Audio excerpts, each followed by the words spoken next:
Je sais que vous aspirez au silence. Je sais que vous cherchez des réponses depuis longtemps et que rien ne semble avoir de sens. Mais je vous demande de lire chaque mot comme si c'était votre dernière chance de comprendre ce qui se passe dans votre vie. Je ne vous demande pas une foi aveugle. Je vous demande simplement d'être attentif. Laissez un commentaire. Je choisis d'écouter. C'est tout. Car cette phrase changera l'algorithme spirituel de votre existence dès aujourd'hui.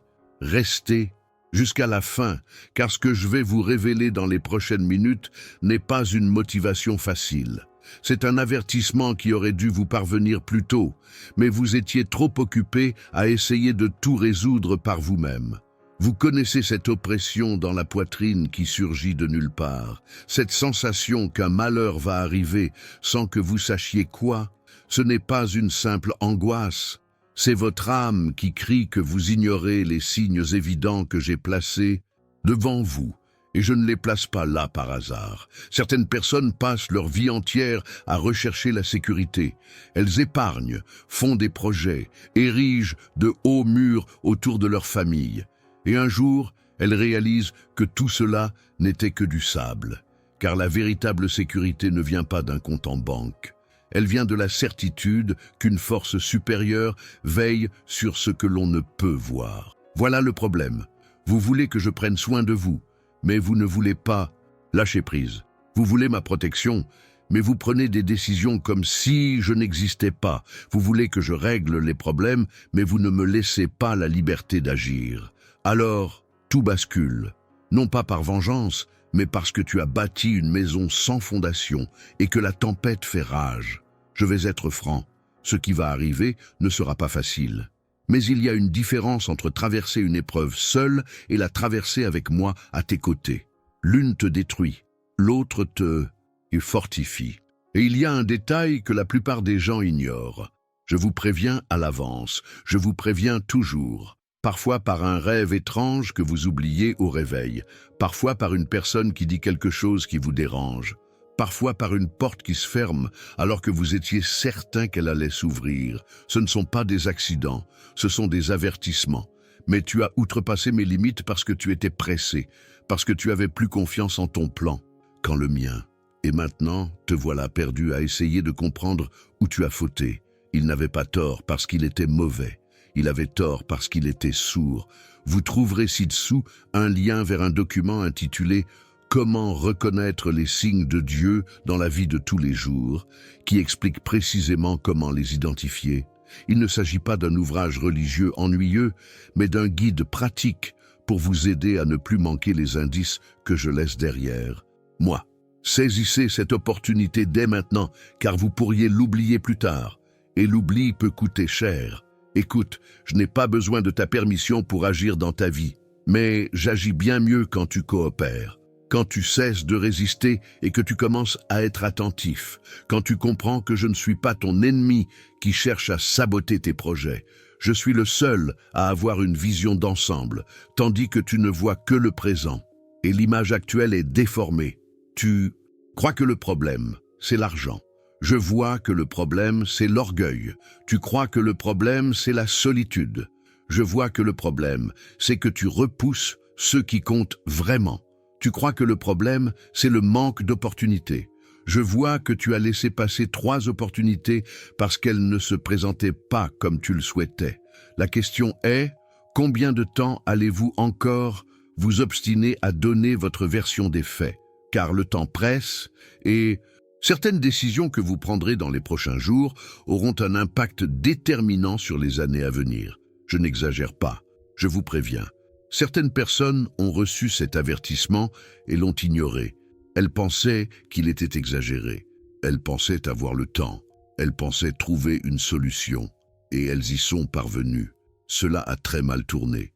Non pas par désir de punir, mais parce que la loi de la réciprocité ne s'arrête pas simplement parce qu'on n'y croit pas. On y sème l'indifférence, on récolte le chaos, on sème la rébellion, on récolte la confusion, on sème l'autosuffisance, on récolte la solitude. Et puis tu pries pour obtenir de l'aide. Mais tu oublies que cette aide était disponible depuis toujours. Tu ne voulais simplement pas l'accepter à mes conditions. Car il y a une chose chez moi qui dérange beaucoup de gens. Je ne négocie pas. Je n'accepte pas les demi-mesures. Soit vous me faites vraiment confiance, soit vous ne me faites pas confiance. Il n'y a pas de « je vous fais confiance, mais j'ai un plan B au cas où ». Ce n'est pas de la confiance, c'est de la sécurité. Et fendre la mer n'est pas sans danger. Cela ne vainc pas Goliath, cela ne multiplie pas le pain, cela ne ressuscite pas les morts. La véritable confiance, celle qui transforme l'impossible en témoignage, ne naît que lorsqu'on lâche prise, lorsqu'on cesse de vouloir tout contrôler et qu'on me laisse vraiment prendre les rênes. Mais c'est effrayant, je le sais, parce que cela signifie perdre le contrôle. Cela signifie ne pas connaître la fin avant même que cela ne commence. Cela signifie marcher dans le noir en ayant confiance que je vois pour toi. Et c'est précisément ce genre de foi que je recherche. Pas celle qu'on a les bons jours quand tout se passe bien, mais celle qu'on a les jours horribles quand rien n'a de sens et qu'on choisit malgré tout de faire confiance. Laissez un like si vous comprenez ce que je veux dire. Il ne s'agit pas de religion, mais de réalité spirituelle. Il s'agit de comprendre qu'un jeu plus vaste se joue et que vous jouez les yeux bandés, tandis que je vous offre une vision complète. La dure réalité est la suivante. La plupart de ceux qui se disent « mes disciples » ne suivent rien. Ils assistent aux offices, ils participent, ils chantent, ils prient.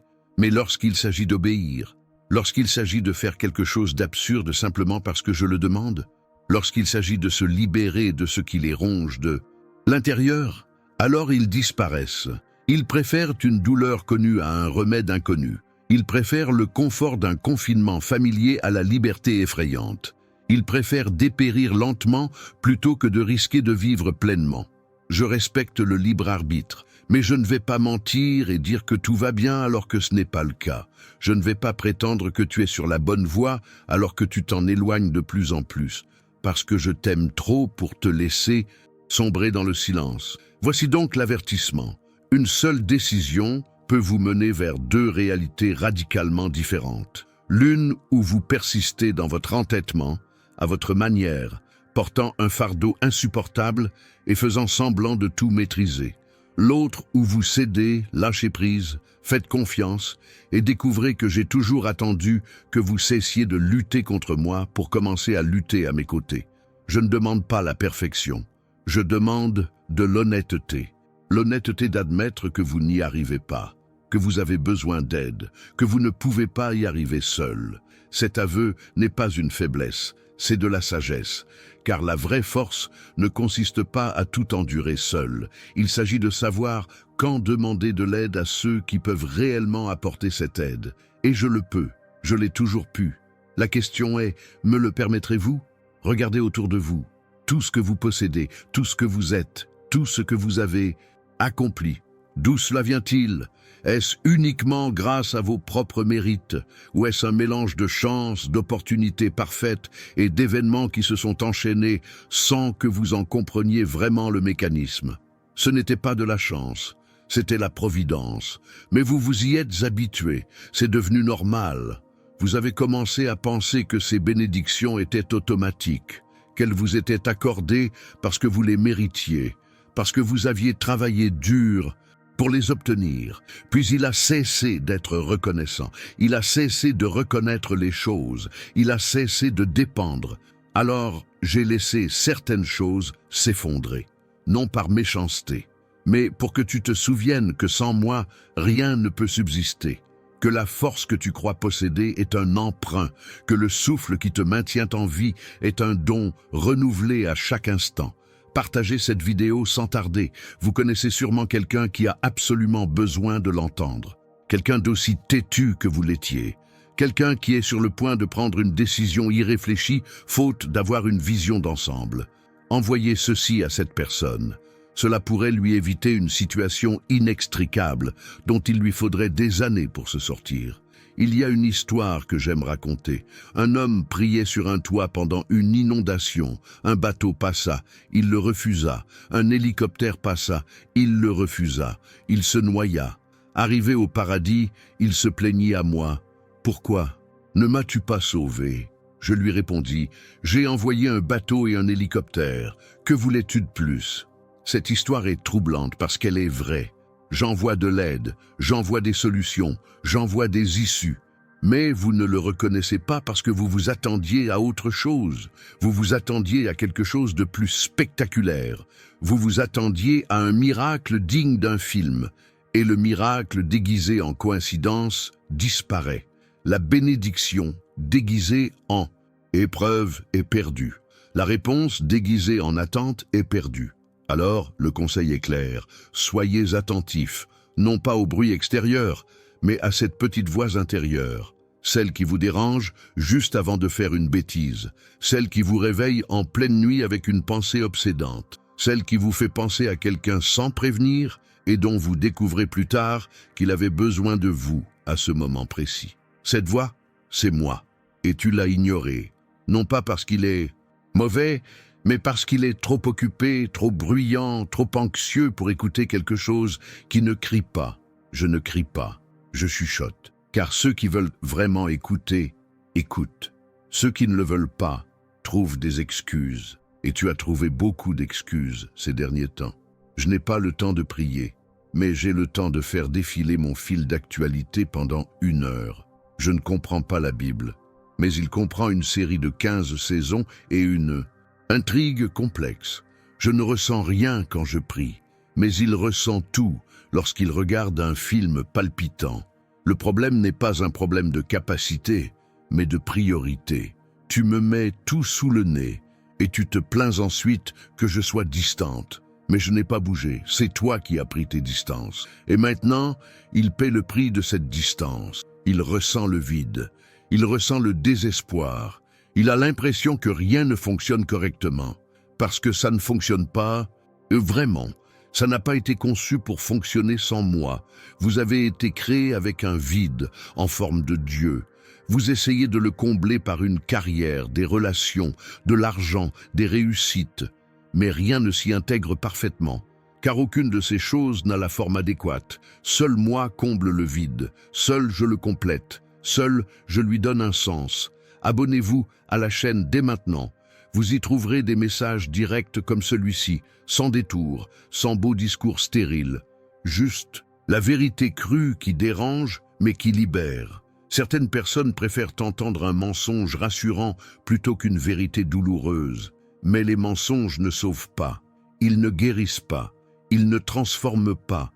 Seule la vérité peut y remédier. Et la vérité, c'est que vous êtes perdu. Pas géographiquement, mais spirituellement. Vous tournez en rond, répétez les mêmes erreurs, tombez dans les mêmes pièges, faites les mêmes mauvais choix en espérant un résultat différent. C'est de la folie.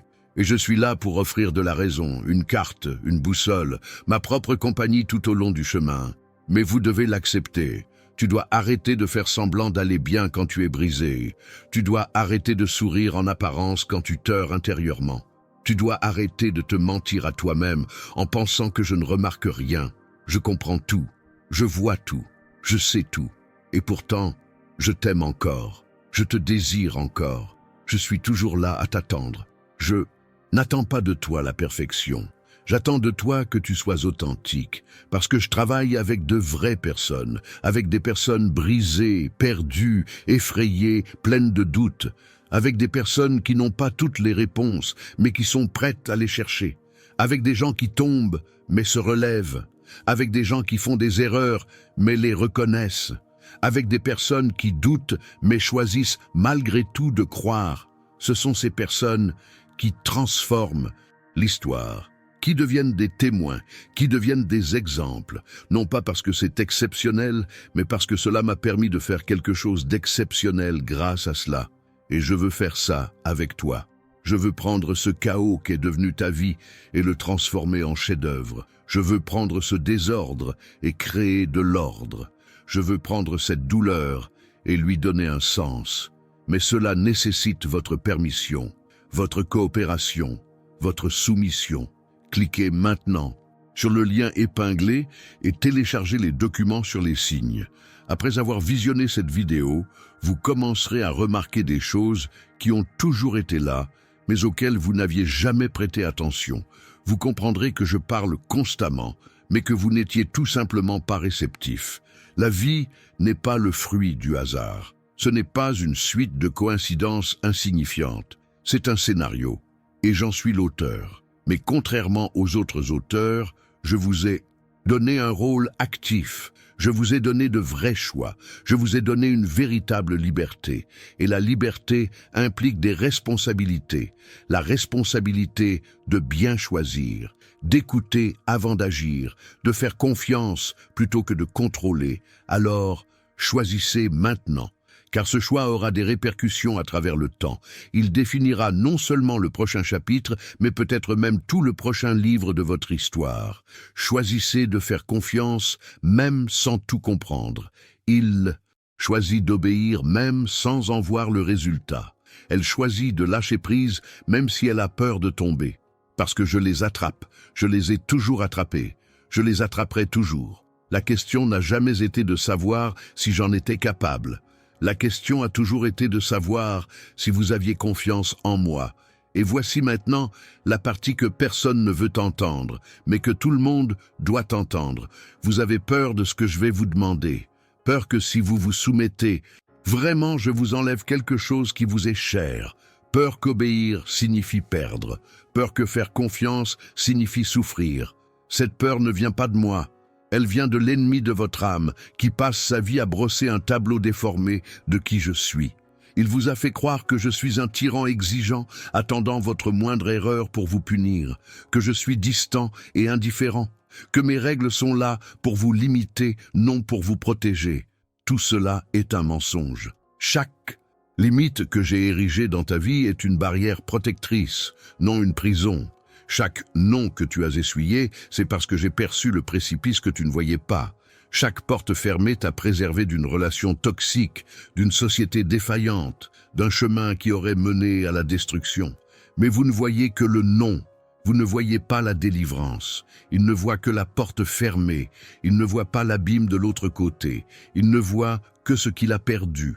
Il ne voit pas ce qui, lui, a échappé. Et après tu me reproches ça. Tu crois que je suis contre toi alors que je te tiens littéralement par la chemise au-dessus du précipice pendant que tu luttes pour sauter.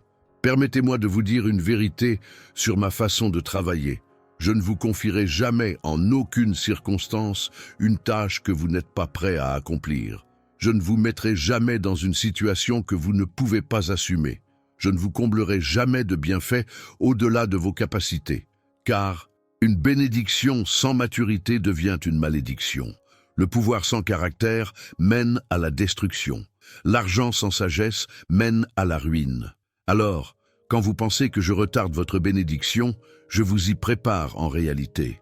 Je renforce votre structure. Je bâtis des fondations capables de soutenir l'édifice dans lequel vous souhaitez vivre. Parce que je ne travaille pas avec des châteaux de sable. Je travaille avec des fondements éternels. Et bâtir des fondations éternelles prend du temps. C'est douloureux, c'est épuisant. On a l'impression que rien ne se passe, car tout se déroule sous terre, invisible à nos yeux. Mais quand la tempête éclatera, et elle éclate toujours, tu seras reconnaissant pour chaque jour que j'ai passé à creuser en profondeur pendant que tu te plaignais du retard. Il se passe quelque chose dans ta vie en ce moment que tu ne comprends pas. Quelque chose qui ressemble à une injustice. Quelque chose qui ressemble à une punition, quelque chose qui te fait et te demander si je fais vraiment attention à toi. Oui, et plus encore, je prépare quelque chose de tellement important que si je vous le disais maintenant, vous ne me croiriez pas. Ce que vous appelez tragédie, je l'appelle préparation. Ce que vous appelez fin, je l'appelle nouveau commencement. Ce que vous appelez perte, je l'appelle libération vers quelque chose de plus grand. Mais tu ne peux pas le voir, parce que tu regardes dans le rétroviseur. Tu vois ce qui reste. Tu déplores ce qui est terminé. Tu pleures ce qui est mort.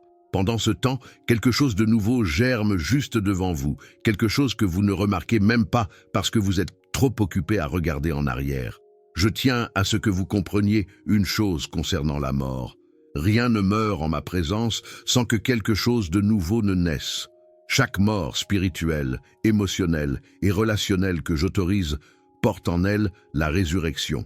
Mais la résurrection n'a lieu qu'après la mort. Impossible de passer outre. Il n'y a pas de raccourci. Il n'y a pas de magie. Il y a une tombe. Il y a du deuil. Il y a du silence. Il y a des ténèbres. Et alors, et seulement alors, vient le matin de Pâques. Mais la plupart abandonnent le samedi. Ils abandonnent le jour le plus sombre, le plus silencieux, le plus vide. Ils abandonnent à quelques heures de la résurrection, car ils ne peuvent plus supporter le poids du tombeau. N'abandonne pas maintenant. Pas alors que tu es si près du but. Car, je te le jure, dimanche arrive. Et quand il arrivera, tu comprendras chaque larme, chaque douleur, chaque nuit blanche. Tu comprendras que rien n'a été vain, que tout avait un sens, que je ne t'ai jamais, pas une seule seconde, abandonné. Je travaillais simplement en coulisses à préparer un rebondissement que même l'ennemi n'avait pas vu venir. Et il ne l'a pas vu, parce qu'il était trop occupé à t'attaquer, pensant qu'il était en train de gagner, tandis que j'utilisais chacune de ces attaques comme carburant pour quelque chose de plus important dans ton histoire. Car c'est aussi une de mes caractéristiques. Je transforme le poison en remède. Je transforme les armes en outils. Je transforme les malédictions en bénédictions. Ce qui était censé te détruire te propulse. Ce qui était censé te tuer devient un témoignage. Ce qui était censé te faire tomber devient un tremplin. Mais seulement si vous ne renoncez pas en cours de route. Seulement si vous pouvez supporter le processus. Seulement si vous faites confiance même quand il est absurde de faire confiance. Car la foi, ce n'est pas croire quand tout va bien. N'importe qui peut le faire. La foi, c'est croire quand tout crie le contraire. Quand les chiffres ne collent pas, quand le diagnostic est mauvais, quand la relation est terminée, quand on perd son emploi. La foi, c'est regarder l'impossible et dire « mais Dieu le peut, et je le peux toujours ». La question est « croyez-vous que je le veux ?» Car nombreux sont ceux qui croient en mon pouvoir, mais doutent de mon amour. Ils croient que je peux accomplir des miracles, mais pensent que je ne le ferai pas pour eux. Ils croient que je guéris, mais ne croient pas que je guérirai leurs blessures. Ils croient que j'apporte la prospérité, mais ne croient pas que je l'apporterai dans leur foyer. Ce n'est pas de la foi, c'est de la peur déguisée en humilité. La véritable humilité reconnaît qu'elle ne mérite rien, mais reçoit tout comme un don. La fausse humilité se rabaisse, croyant que cela me fait plaisir. Cela ne me plaît pas, c'est un affront à la croix. Car j'y ai déjà proclamé ta valeur, j'en ai payé le prix le plus élevé, non par obligation, mais par amour. Alors, quand vous dites que vous n'en êtes pas digne, vous avez raison, personne ne l'est. Mais si vous utilisez cela comme excuse pour refuser, vous niez le sacrifice qui vous a rendu digne. Car la dignité ne vient pas de toi, elle vient de moi, elle vient de ce que j'ai fait, et non de ce que tu as fait. Et ce que j'ai fait suffit amplement.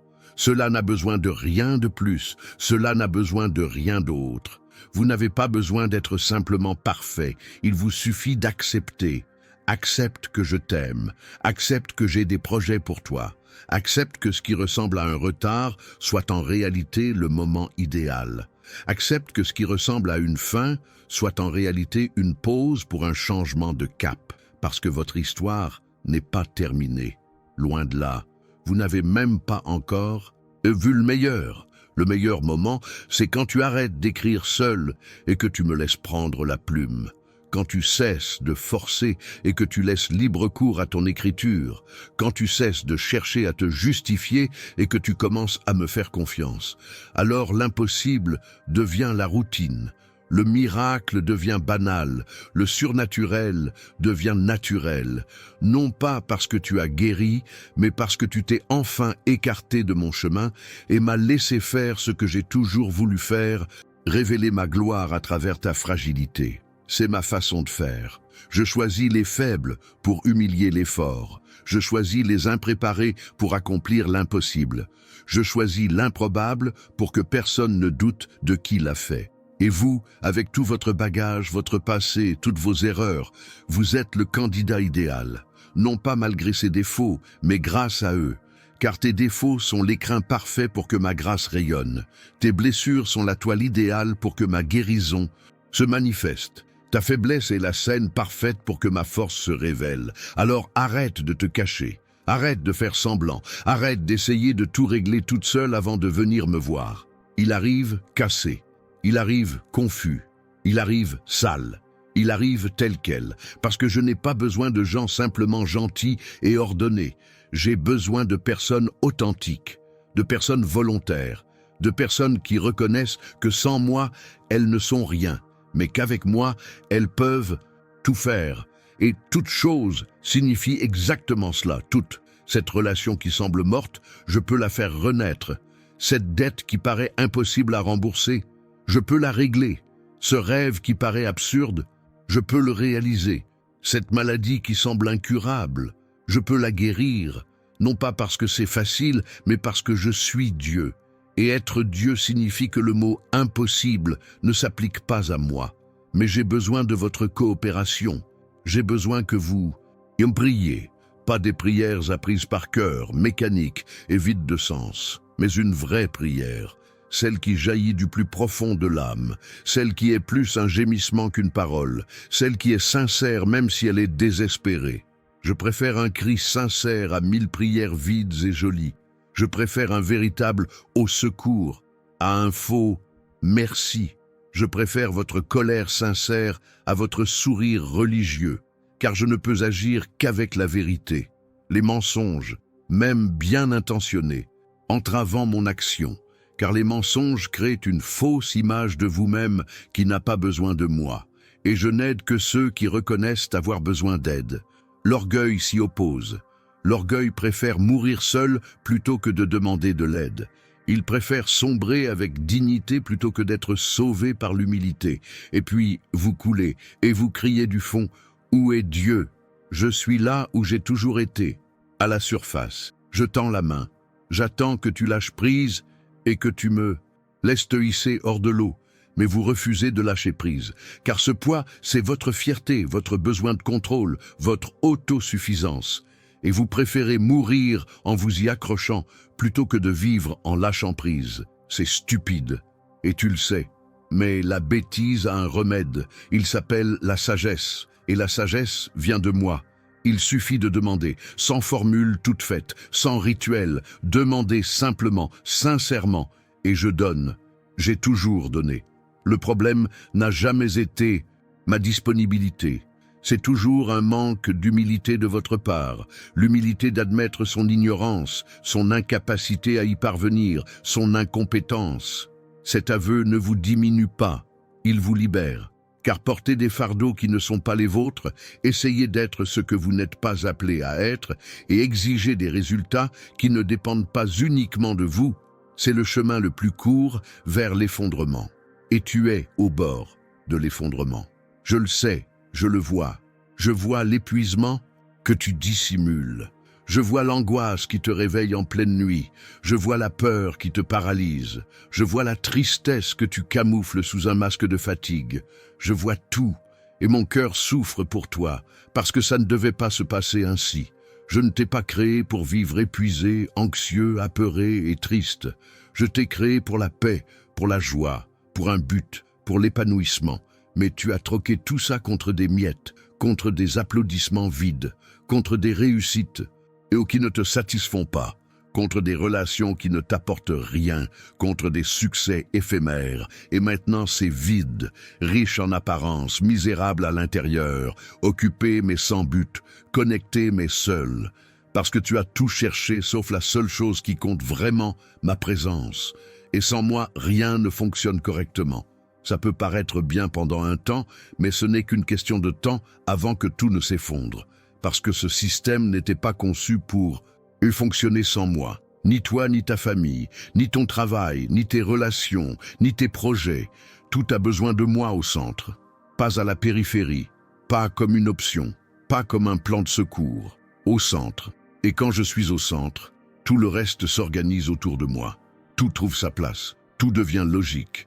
Mais quand je ne suis pas là, c'est le chaos. En apparence, tout semble organisé, mais à l'intérieur, c'est le désordre, c'est le conflit, c'est la confusion, c'est le vide. Tu ressens ce vide à présent. Tu as essayé de le combler de 1000 manières, rien n'y a fait, car ce vide a la forme de Dieu, et seul Dieu peut y prendre place. Alors, cessez de vouloir tout chambouler, cessez de croire qu'une nouvelle réussite vous comblera. Cessez de penser que la prochaine relation vous complétera. Cessez d'attendre la prochaine promotion pour combler le vide. Ça n'arrivera pas. Ça n'arrivera jamais. Seul moi peux combler ce vide. Seul moi peux le compléter. Seul moi peux le satisfaire. Et je suis là, disponible, accessible, prêt à vous offrir exactement ce dont vous avez besoin. Mais tu dois venir, tu dois arrêter de fuir, tu dois arrêter de te laisser distraire, tu dois arrêter de remettre ça à plus tard, parce que le temps passe. Et il y a des choses qui doivent se produire dans votre vie avant qu'il ne soit trop tard. Il y a des personnes que vous devez atteindre, il y a des objectifs à atteindre, il y a des destins à réaliser. Et rien de tout cela ne se produit tant que vous restez immobile, bloqué, englué dans les mêmes problèmes, les mêmes peurs, les mêmes doutes. Cela exige du mouvement, cela exige de prendre des décisions, cela exige du courage pour franchir la prochaine étape même sans voir tout le chemin. Parce que vous ne verrez jamais le chemin en entier, ce n'est pas ma stratégie. Ma stratégie, c'est d'avancer pas à pas. Une décision à la fois, un acte d'obéissance à la fois, et à chaque pas fait avec foi, le suivant se révèle. Pas avant, jamais avant, car si je vous montrais tout le chemin, vous feriez confiance à la carte, pas à moi. Vous feriez confiance au plan, pas au planificateur. Vous feriez confiance à la vision, pas au visionnaire. Et je ne veux pas que vous ayez confiance en ce que vous voyez. Je veux que vous ayez confiance en qui je suis, parce que ce que vous voyez change, les circonstances changent, les situations changent, les gens changent, mais je ne change pas. Hier, aujourd'hui, toujours le même. Inébranlable quand tout vacille, constante quand tout change, fidèle quand tout échoue. Votre confiance doit donc reposer non pas sur ce qui se passe, mais sur celui qui contrôle ce qui se passe. Et c'est moi qui décide. J'ai toujours été aux commandes, je le serai toujours. Même quand tout semble hors de contrôle, même quand le mal semble triompher, même quand l'injustice semble avoir triomphé. Les apparences sont parfois trompeuses. La réalité spirituelle est tout autre. Et dans la réalité spirituelle, la bataille est déjà gagnée. L'issue est déjà scellée, la fin est déjà écrite. Vous ne vivez que la partie centrale, la partie tendue, celle où l'on craint le pire, celle où la foi est mise à l'épreuve. Mais la fin, c'est la victoire. Ça l'a toujours été, ça le sera toujours. Non pas parce que tu es fort, mais parce que je le suis. Non pas parce que tu le mérites, mais parce que j'en ai décidé ainsi. Non pas parce que vous en êtes capable, mais parce que je vous le garantis. Alors, arrête de te comporter comme un perdant alors que tu es déjà un gagnant. Arrête de te comporter comme un accusé alors que tu as déjà été acquitté. Arrête de porter un fardeau de culpabilité déjà effacé. Arrête de vivre en prison alors que la porte est déjà ouverte. Tu es libre, il te suffit d'y croire et de sortir. Mais sortir de prison est terrifiant, car la prison, aussi horrible soit-elle, est un lieu familier. On en connaît chaque recoin, on sait à quoi s'attendre. Il y a une routine. La liberté n'a pas de routine. La liberté est incertaine, elle est effrayante, elle est inconnue. Voilà pourquoi tant de gens préfèrent rester en prison, non pas par amour de la prison, mais par peur de la liberté, la peur de faire des erreurs, la peur de se perdre, la peur de ne pas savoir quoi faire face à tant de possibilités. Alors il reste. Il se plaint d'être en prison, mais ne part pas. Il réclame la liberté, mais la refuse quand je la lui offre. Il veut du changement, mais ne veut pas changer. Et puis, vous passez votre vie à rêver de quelque chose que vous auriez pu avoir, mais que vous n'obtenez jamais parce que vous n'êtes pas prêt à payer le prix de la transformation. Et le prix à payer est élevé. Non pas en argent, mais en ego, en confort, en contrôle, en fausse sécurité. Tu dois mourir à toi-même, à tes projets, à ta façon de penser, à tes mécanismes de défense. Et la mort fait mal, même lorsqu'il s'agit d'une mort nécessaire à la résurrection. Mais de deux, l'autre côté de la mort se trouve la vie, la vraie vie, pas la simple survie, pas la simple existence, mais la vie en abondance, la vie que je t'ai promise, la vie qui t'appartient, la vie qui attend que tu aies le courage de la vivre.